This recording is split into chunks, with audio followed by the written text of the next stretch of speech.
Hello friends आज के इस वीडियो में हम बात करेंगे एक एनबीएफसी है फाइनेंशियल कंपनी से। उसका बहुत ही बिजनेस मॉडल बहुत ही यूनिक है। तो फ्रेंड्स हम सीधा चलते हैं वीडियो पे, और वीडियो स्टार्ट करने से पहले मैं आपको एक स्टैंडर्ड डिस्क्लेमर दे दूं कि प्लीज़ आप इस वीडियो को एज अ एजुकेशनल पर्पस लें, आप इसको किसी भी तरीके का बायस रिकमेंडेशन ना समझें। तो फ्रेंड्स आज हम जिस कंपनी के बारे में बात करने वाले हैं उसका नाम है एसजी फिनसम। देखो फ्रेंड्स, इसका पहले ना मैं आज में से डिटेल में ना मतलब एकदम बिजनेस मॉडल पे ही बात करूंगा। और बहुत मतलब मैं पढ़ रहा था कंपनी को, तो मैं इसका इसका मतलब बिजनेस मॉडल बहुत अच्छा लगा। मतलब जो इसका कॉम्पिटिटिव एडवांटेज है, और एक बोलते हैं ना जो बिजनेस मतलब अगर आप बिजनेस माइंडेड है तो आपको ये सब चीज़ें देख के सुन के बहुत अच्छी लगेगी। देखो, एस जी फिनसर्व, पहले तो मैं आपको बता दूं, एस जी फिनसर्व और एस जी मार्ट जो दोनों है ये एपीएल ग्रुप के ही पार्ट हैं। ठीक है, तो एपीएल ग्रुप या अम्ब्रेला जो भी बोलो उसके अंदर ही आती हैं दो कंपनियां। एस जी मार्ट का भी हमने डिटेल में बात की थी, उसका बिजनेस मॉडल के बारे में। वो उसका डिस्क्रिप्शन में मतलब उसका लिंक मैं डाल दूंगा, सॉरी, डिस्क्रिप्शन में। तो देखो, एस जी फिनसर्व क्या करता है कि ये जो छोटे छोटे एसएमईज हैं और जो जो भी मतलब छोटे छोटे शॉप ओनर या डिस्ट्रीब्यूटर डीलर्स और चाहे ट्रांसपोर्टर्स, जो भी मतलब इन जो बड़ी कंपनीज हैं जैसे एपीएल अपोलो जैसी कंपनीज हैं। एपीएल अपोलो जैसी कंपनी को मैं क्या बोलूँगा पूरे वीडियो में, एंकर कंपनी बोलूँगा, जैसे इन्होंने भी नाम दिया था एंकर कंपनीज। कोई बड़ी बिग बहुत बड़ी कंपनी है, ठीक है, जो जैसे आप वेदांता मान लो, बाल्को मान लो, या Shankara build mart. Shankara build mart उतनी बड़ी नहीं है, लेकिन जस्ट फॉर एग्जांपल को इसका क्लाइंट है तो मेरे मुंह से निकल गया। जैसे एपीएल अपोलो मान लो, उसको बड़े बड़े स्टील ट्यूब्स और पाइप्स वो बनाती है, पूरे पूरे इंडिया में उसका नेटवर्क है। ठीक है, डीलर्स हैं, डिस्ट्रीब्यूटर हैं, चैनल पार्टनर है, उसके पास हर तरीके के वेंडर्स है जो उसको मतलब रॉ मटेरियल भी दे रहे हैं और लॉजिस्टिक सर्विसेज भी प्रोवाइड करा रहे हैं। अब देखना इसका यहीं पे ना ये कैसे काम करती है, मतलब एसजी फिनसर्व। जैसे आप कोई चैनल पार्टनर हो या डिस्ट्रीब्यूटर हो और आप जुड़े हुए हो डायरेक्टली इनडायरेक्टली कैसे भी, मतलब एपीएल अपोलो बड़ी एंकर कंपनी से, ठीक है, तो आप उसको रॉ मटेरियल दे रहे हो या आप उसका स्टॉक रख रहे हो, आप इसके डिस्ट्रीब्यूटर हो, तो भाई देखो, या आप उसके ट्रांसपोर्टर हो, आप उसको मतलब ट्रांसपोर्टेशन में हेल्प कर रहे हो। भाई इतने बड़े बड़े स्टील ट्यूब पाइप जो भी बना रही है पूरे इंडिया में, अगर डिस्ट्रीब्यूट करना है तो ऑब्वियस है ट्रांसपोर्टेशन भी लगेगा, स्टॉकिस्ट भी लगेंगे, डिस्ट्रीब्यूटर भी लगेंगे, डीलर्स भी लगेंगे, रिटेलर्स भी लगेंगे, हर तरीके से मतलब बहुत लोग डायरेक्टली इनडायरेक्टली उससे जुड़े हुए हैं। ठीक है, तो अब क्या होता है कि यहाँ पे सप्लाई चेन फाइनेंसिंग का रोल आता है। मतलब जैसे जैसे हम मान लीजिए हम कोई डिस्ट्रीब्यूटर हैं, ठीक है, हमने परचेस किया 1 करोड़ का जो भी स्टॉक परचेस किया एपीएल अपोलो से। उसके बाद वो स्टॉक हम आगे देंगे रिटेलर्स को, डीलर्स को। ठीक है, तो हाँ, डिस्ट्रीब्यूटर को क्या है, उसको अपफ्रंट पेमेंट करनी पड़ती है एपीएल अपोलो को, मैन्युफैक्चरर को। ठीक है, उसके बाद वो रिटेलर को जब स्टॉक देता है तो रिटेलर क्या बोलता है कि भाई मेरे को क्रेडिट टाइम, मेरे को माल उधारी में चाहिए। ठीक है, एक कोई भी एक मिनिमम क्रेडिट पीरियड के लिए चाहिए, 15 दिन, 15 डेज या 1 मंथ, जैसे भी। तो डिस्ट्रीब्यूटर की मजबूरी है भाई, उसको बिजनेस करना है और तो उसको क्रेडिट पे देना ही पड़ता है, लेकिन यहाँ पे उसको पेमेंट अपफ्रंट करनी है। तो यहाँ पे रोल आता है एसजी फिनसर्व का। एसजी फिनसर्व फिर लोन देता है डिस्ट्रीब्यूटर को। उसके बाद डिस्ट्रीब्यूटर, देखो इसका ना मतलब मैं यूनिक क्यों बोला बहुत, क्योंकि इसका रिस्क मैनेजमेंट करने का तरीका बहुत बहुत बहुत लाजवाब लगा मुझे, बहुत बढ़िया लगा। तो अब क्या होगा कि डिस्ट्रीब्यूटर ने अपना स्टॉक तो दे दिया रिटेलर को क्रेडिट पे। अब इसका यहाँ पे चोक हो जाता है कि ये नेक्स्ट गाड़ी ऑर्डर करे। भाई देखो, अगर आप बिजनेस फील्ड से हो तो आप अगर आप भी मतलब एमएसएमई या एसएमई से बिलोंग करते हो तो आपको भी देखना ये प्रॉब्लम आप फेस किए होगे, आप रेजोनेट कर पा रहे होगे मेरी बातों से कि मतलब हमको ना बिजनेस बढ़ाने के लिए हमको कैपिटल का शॉर्टेज पड़ जाता है। कई बार ऐसा होता है कि हमको ग्रोथ दिखती है, बहुत ग्रोथ है, अरे यार मतलब इतना ग्रोथ है कि हम अगर उधारी बांटते जाएं तो मतलब उसका कोई अंत नहीं है, लेकिन हमको कहीं ना कहीं रुकना पड़ता है, हमको कैश क्रंच आ जाता है क्योंकि वर्किंग कैपिटल सब मैनेज करना है, बहुत सारे ऑपरेटिंग एक्सपेंसेस रहते हैं, जैसे एम्प्लॉय को है और जो भी आप शॉप है उसका रेंट हो गया, इलेक्ट्रिसिटी एक्सेट्रा, ये वो मतलब अदर बहुत सारे एक्सपेंसेस होते हैं। आप, मैं इतना डिटेल में नहीं जा रहा हूँ। तो वहाँ पे कैश क्रंच आ जाता है, ठीक है। वहाँ पे रोल आएगा कि डिस्ट्रीब्यूटर जाएगा एसजी फिनसर्व के पास, मुझे भाई अपना सप्लाई चेन मेंटेन करने के लिए मेरे को और एक गाड़ी जैसे मैं ले सकूँ मैन्युफैक्चरर से, तो वहाँ पे वो उससे लोन लेगा जब तक रिटेलर से उसके पास पैसा वापस आ जाए। तो वो अपने को बिजनेस को बढ़ाने के लिए लोन लेगा। फिर रिटेलर्स के पास जैसे और स्टॉक जाएगा, वो मतलब रिटेलर ने जैसे स्टॉक परचेस कर लिया डिस्ट्रीब्यूटर से, तो वो अपना आगे बिजनेस कर पाएगा। तो ऐसे ही डिस्ट्रीब्यूटर और परचेस कर लेगा मैन्युफैक्चरर से, वो और रिटेलर्स को सेल कर पाएगा, ठीक है।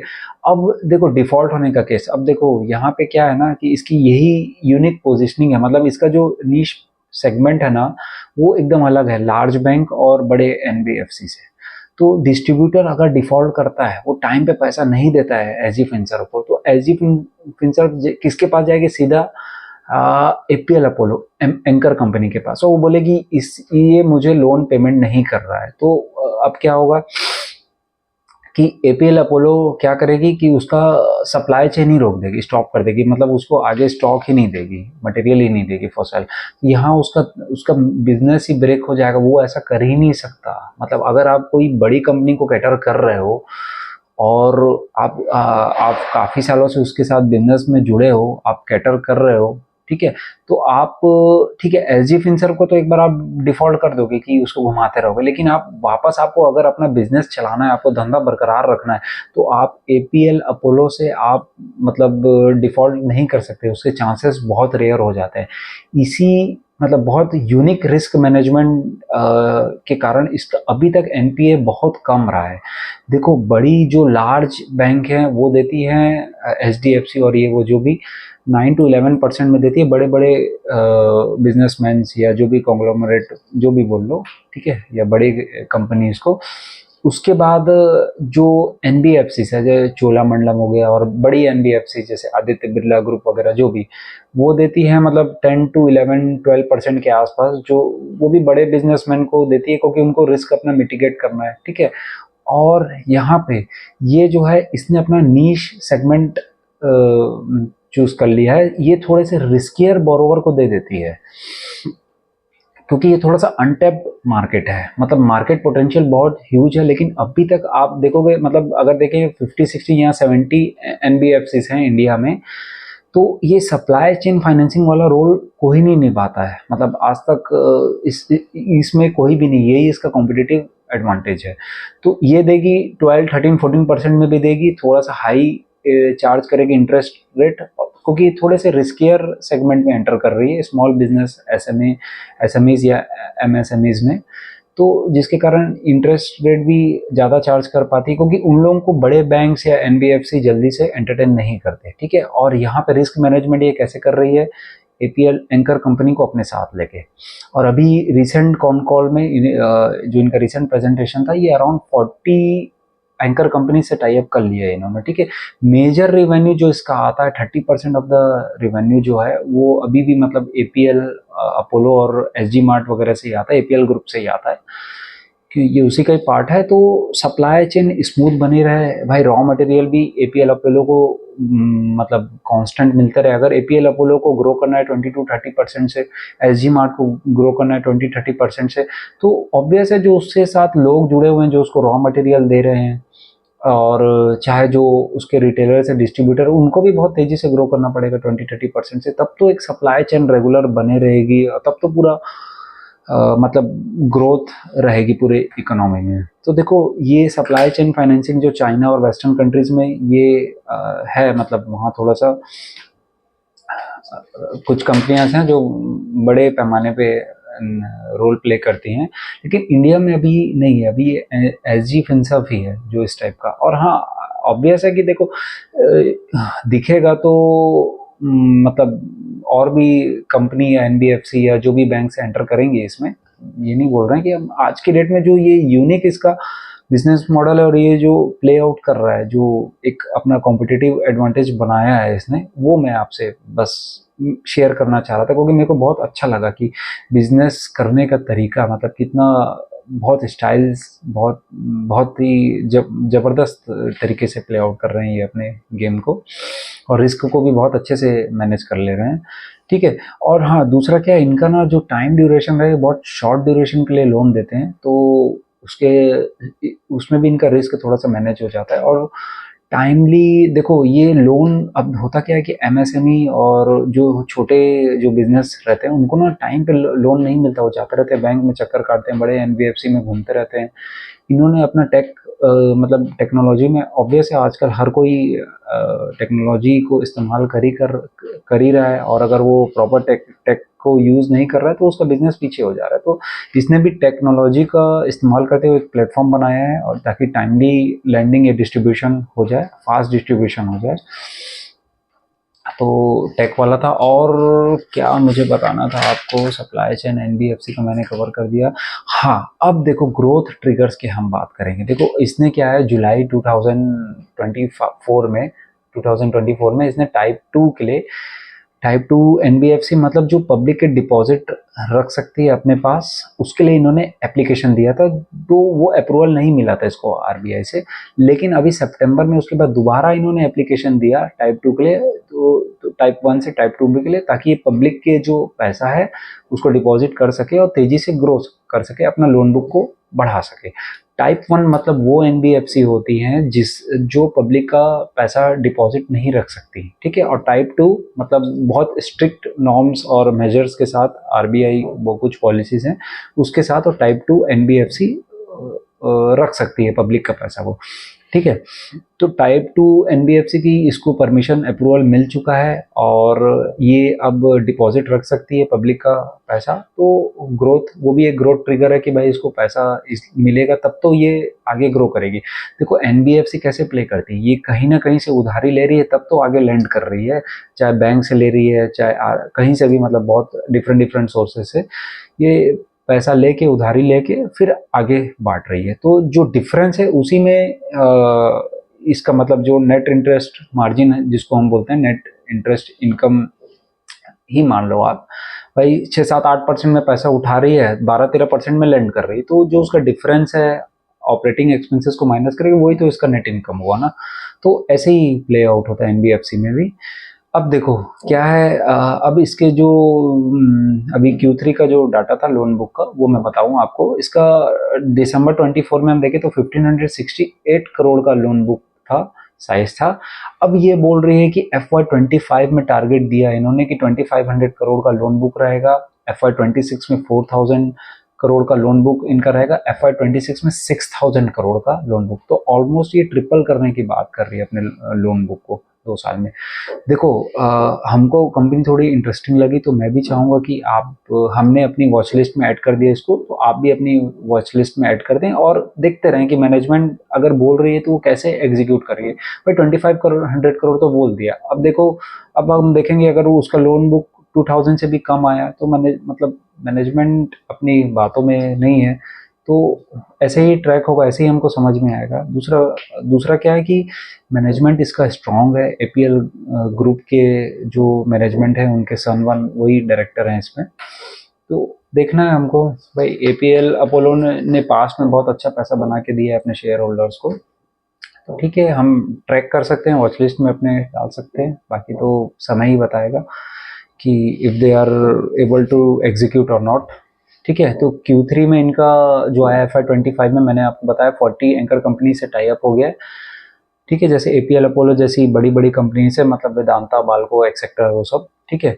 अब कुछ ग्रोथ ट्रिगर्स की हम बात करेंगे। एक तो ग्रोथ ट्रिगर मैंने यही बताया कि इसकी पोजीशन जो कस्टमर की पोजीशनिंग है वही बहुत यूनिक है, ये नीश सेगमेंट को टारगेट कर रही है, उसमें आगे बढ़ रही है। बड़े बैंक्स बड़े बड़े कॉन्ग्लोमरेट्स को देते हैं, और बड़ी एनबीएफसी बड़े बिजनेसमैन को देती हैं, छोटे एमएसएमईज वगैरह को कोई पूछता नहीं है। तो उस हिसाब से ये मतलब एक under served dealer distributor network में अपना रोल प्ले कर रही है, और थोड़े से रिस्कियर बोरोवर्स है ऑब्वियस है, तभी इनका मार्जिन भी थोड़ा इनको हाई मिल रहा है 13-14% के हिसाब से। बाकी रिस्क मैनेजमेंट का भी तरीका मैंने आपको बता दिया। और देखो स्कोप बहुत है, ह्यूज स्कोप है। मतलब अगर इकोनॉमी को तेजी से बढ़ना है भाई, अगर प्रॉपर सप्लाई चेन बने रहेगी और आप देखोगे कि बड़ी कंपनी को ग्रो करना है, पूरे सब चारों तरफ इंफ्रास्ट्रक्चर ये वो, अगर इकोनॉमी को बूस्ट चाहिए तो सप्लाई चेन में प्रॉपर होना चाहिए। वर्किंग कैपिटल क्रंच आ जाता है तो ग्रोथ रुक जाती है बिजनेस की। अगर आप खुद बिजनेस कर चुके हो, आपको एक्सपीरियंस है, तो आपको समझ में आ रहा होगा जो मैं बोल रहा हूँ, ठीक है। तो स्कोप की कमी नहीं है, बहुत टारगेट पोटेंशियल बहुत ह्यूज है, और रिस्क मैनेजमेंट का भी तरीका बहुत अच्छा है। मतलब एंकर कंपनी को लेके उसका जो भी है, जिस भी रिटेलर या डिस्ट्रीब्यूटर को इन्होंने दिया है लोन, उसको बोल के स्टॉप, मतलब सप्लाई चेन जो भी स्टॉप कर देना उसका, स्टॉप सप्लाई अरेंजमेंट ये बोल रहे थे अपने प्रेजेंटेशन में। तो वो रिस्क मैनेजमेंट का तरीका अच्छा है। चौथा मैंने बताया पेरेंटल एडवांटेज है, एपीएल अपोलो ग्रुप के पार्ट की कंपनी है, तो हम ट्रैकिंग ऑब्वियस है, वॉच लिस्ट में तो हम रख ही सकते हैं इसको।